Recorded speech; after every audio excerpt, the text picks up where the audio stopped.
तो काकभूषण जी ने पूछा है कि आप हमसे जो कुछ भी पूछना चाहें हे तात पूछिए। तो गरुड़ जी ने कहा कि हे नाथ, पहले तो हमें ये बताइए कि सबसे जो है ना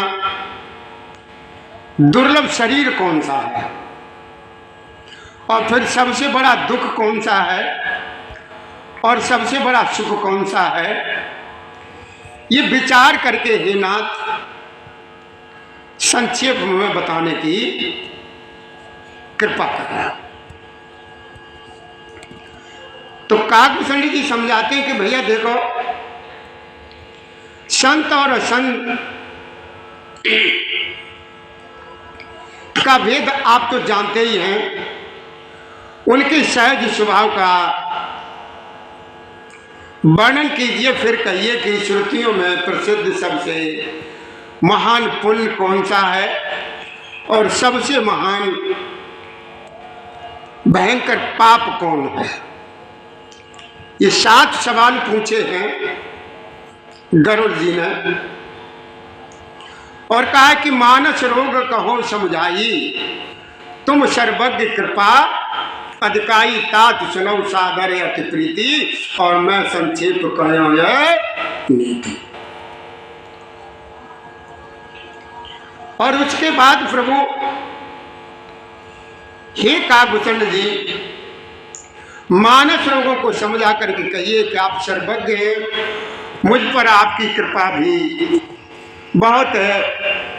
तो काकभूषण जी ने कहा कि हे तात, अत्यंत आदर और प्रेम के साथ सुनिए, मैं यह नीति संक्षेप में आपको बता रहा हूं,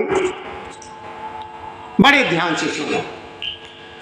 तो काकभूषण जी गरुड़ जी को समझाते हैं कि हे तात, मनुष्य शरीर के समान कोई शरीर नहीं है। चर अचर सभी जीव उसकी जो है ना याचना करते रहते हैं। यह मनुष्य शरीर नरक स्वर्ग और मोक्ष की सीढ़ी है, कल्याणकारी और ज्ञान वैराग्य और भक्ति को प्रदान करने वाला है। ऐसे मनुष्य शरीर को धारण करके भी जो लोग श्री हरि का भजन नहीं करते हैं, नीच से भी नीच विषयों में हर समय लगे रहते हैं, ये पारस मणि को हाथ से फेंक देते हैं और बदले में कांच से भी नीच विषयों में फंसे रहते हैं, और पारस मणि के होते हुए भी बदले में कांच के टुकड़े को वो ग्रहण कर लेते। अब उन्होंने कहा है कि देखिए ये तात, जगत में दरिद्रता के समान कोई दुख नहीं है। इस सकल जगत में दरिद्रता के समान कोई दुख नहीं है, और संतों के मिलन के समान इस सारे संसार में कोई भी सुख नहीं है। हे खगनायक, मन वचन और शरीर से परोपकार करना यह संतों का सहज ही स्वभाव है कि संत सहे सुख। आगे क्या कहते हैं चौपाई में मेरे बाबा ने लिखा है, और भोलेनाथ ही मैया पार्वती को समझाते हैं, कहते हैं कि देखो वहाँ काकभूषण जी जवाब दे रहे हैं और गरुड़ जी अपने सवालों का जवाब सुन रहे हैं कि संत सहे दुख पर हित लागी, पर दुख हेतु असंत अभागी, और भोज तरु सम संत कृपाला, और पर हित ने सह विपत्ति विशाला। कहते संत दूसरों की भलाई के लिए अपने ऊपर दुख सह लेते हैं, और जो असंत होते हैं वो दूसरों को दुख पहुंचाने के लिए ही रहते हैं। कृपालु संत भोज के वृक्ष के समान दूसरों के हित के लिए भारी विपत्ति भी सहते हैं और अपनी खाल तक वो उधरवा लेते हैं जो संत हैं। किंतु दुष्ट लोग शन की भांति दूसरों के लिए बांधने का कार्य करते हैं और अपनी खाल खिंचवा करके विपत्ति सहकर मर जाते हैं। हे सर्पों के शत्रु गरुड़ जी, सुनिए, दुष्ट बिना किसी स्वार्थ के सांप और चूहे के समान कारण ही दूसरों का अपकार करते हैं। क्या कहते हैं कि सनैव खल पर बंधन करही और खाल कढ़ाई विपत्ति सह मरही, खल बिन सारथ पर अपकारी और यह मूषक युग सुन होगा।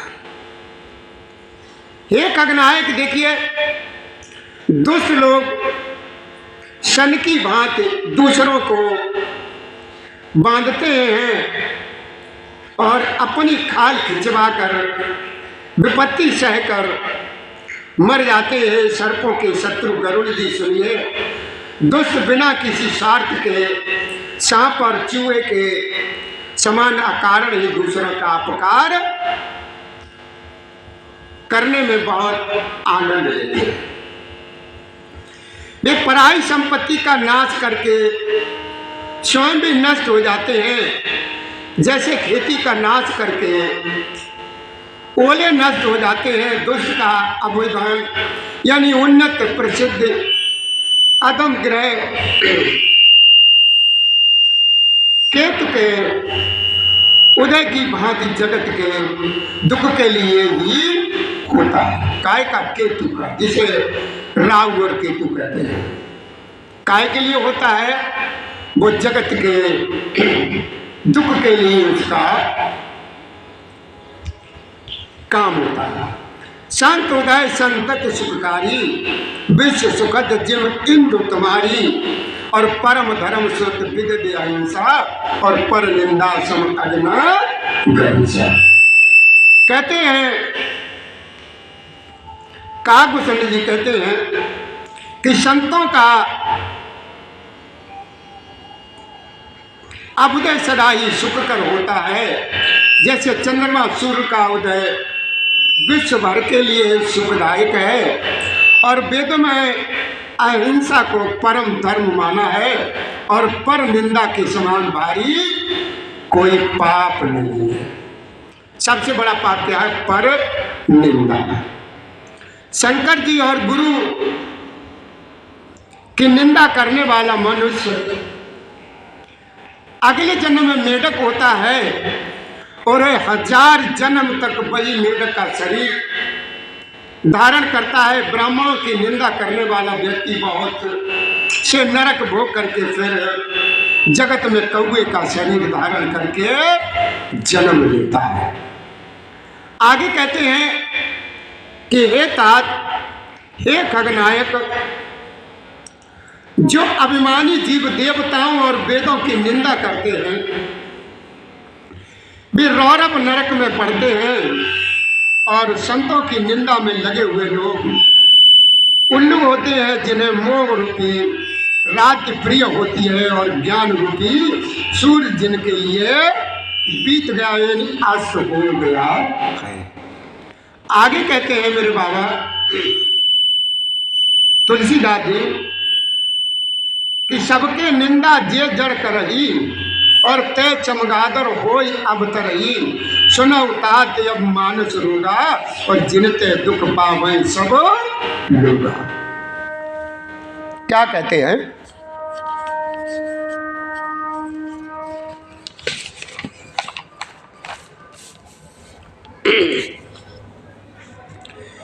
कि जो मूर्ख मनुष्य सबकी निंदा करते हैं वे चमगादड़ होकर के जन्म लेते हैं।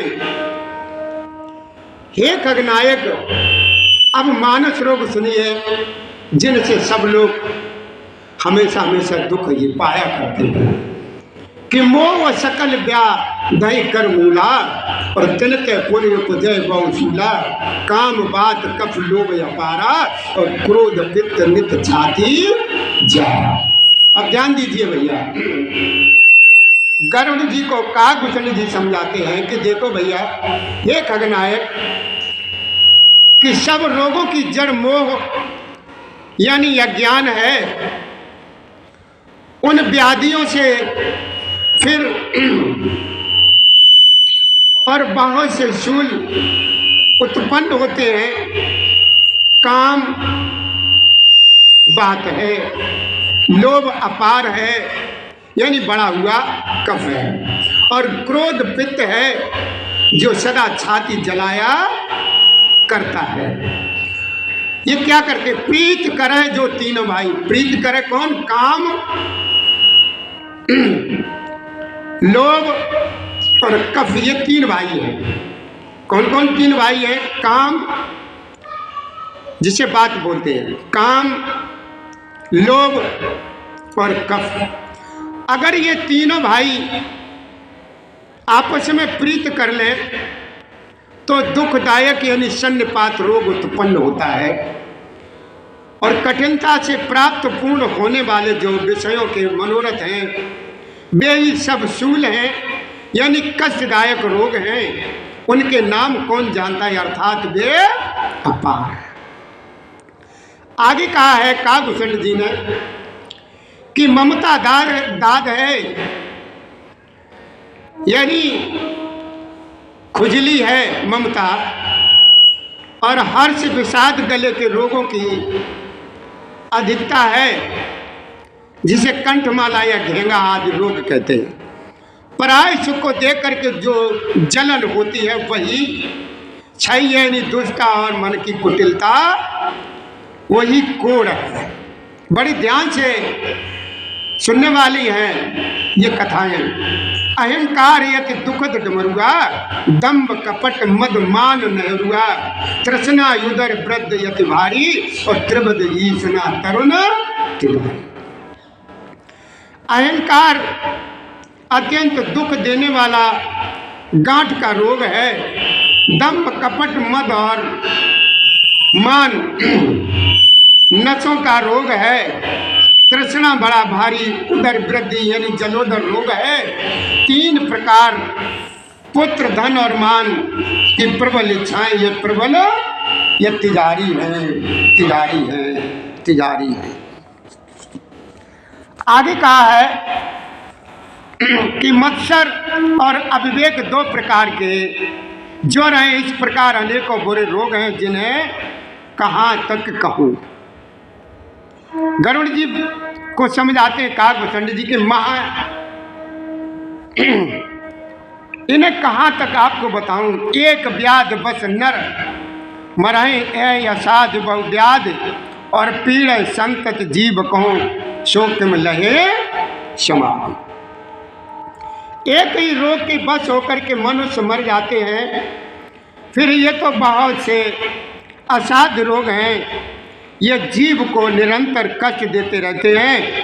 ऐसी दशा में यह समाधि यानी शांत को कैसे प्राप्त हो सकते हैं। क्या कहते हैं? इस प्रकार जगत में समस्त जीव रोगी है, जो शोक हर्ष भय प्रीति और वियोग के दुख से और भी दुखी हो रहे हैं। मैंने ये थोड़े से मनुष्य के रोग कहे, ये तो हैं सबको, परंतु इन्हें जान पाए कोई ही समझदार। क्या कहते हैं? यह विधि सकल जीव जग रोगी, और शोक हर्ष भय प्रीत वियोगी, मानस रोग कछुक में गाये, और यह सबके लकी बिरली पाए। कहते हैं कि हे तात, इस प्रकार जगत में समस्त जीव जो है वो सबके सब रोगी हैं, जो शोक हर्ष भय प्रीति और वियोग के दुख से और भी दुखी हो रहे हैं। मैंने ये थोड़े से ही मनुष्यों के रोग बताए हैं। ये हैं तो सबको, परंतु इन्हें जान पाते हैं बिरले ही इनको समझ पाते हैं। प्राणियों को जानने वाले ये पापी लोग जान लिए जाने से कुछ क्षीण अवश्य हो जाते हैं, परंतु नाश को नहीं प्राप्त होते हैं और विषय रूप कुपथ पाकर के मुनियों के हृदय में भी अंकुरित होने लगते हैं। तब बेचारे साधारण मनुष्य तो क्या चीज है। आगे क्या कहती कि राम कृपा नाशय सब रोगा, कि हे तात, यदि श्री राम जी की कृपा से इस प्रकार का संयोग बन जाए तो ये सब रोग नष्ट हो जाते हैं। सदगुरु रूपी वैद्य के वचन में विश्वास हो, विषयों की आशा न करे, ये संयम यानी परहेज है। आगे कहा है कि प्रभु श्री राम जी की भक्ति सजीवनी जड़ी है। श्रद्धा से पूर्ण व्रत ही दवा के साथ लिया जाने वाला एक मधु है। इस प्रकार संयोग हो तो ये रोग भले ही नष्ट हो जाएं, नहीं तो करोड़ों प्रयत्नों से भी नहीं जाते। इससे आगे की कथा भैया बड़े ध्यान से सुने, बहुत अच्छी कथा इस समय चल रही है। कागभूषण जी गरुड़ जी को बहुत बढ़िया जवाब देते हैं। इस प्रकार सब रोगों से छूटकर जब मनुष्य निर्मल ज्ञान रूपी जल में स्नान कर लेता है, तब उसके हृदय में राम भक्ति छाई यानी छाती रहती है, उत्पन्न हो जाती है।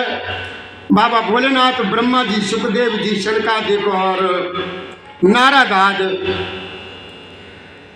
ब्रह्म विचार में परम जो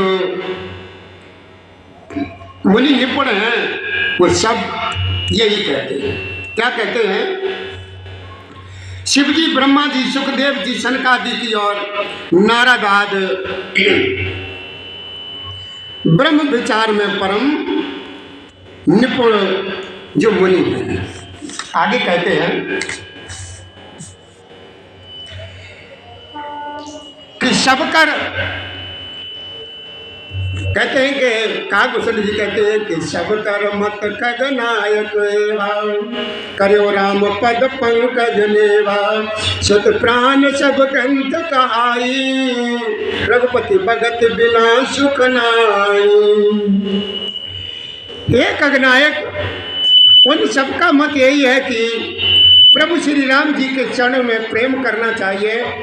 श्रुति पुराण और सभी ग्रंथ कहते हैं कि रघुनाथ जी की भक्ति के बिना सुख नहीं है, सुख नहीं है, सुख नहीं है, सुख नहीं है, सुख नहीं है। तो भैया हमारा सभी लोगों से यही अनुरोध है कि प्रभु श्री राम जी का भजन भैया जरूर किया करो और इन पर भरोसा रखिए। जो मेरे राम की कृपा हो जाती है, अगर आप विश्वास रखते हैं तो आपकी मंजिलें सभी आसान हो जाती हैं। अगर विश्वास नहीं करते हैं तो मंजिलें और भी कठिन हो जाती हैं। जय श्री राधे, जय श्री कृष्ण।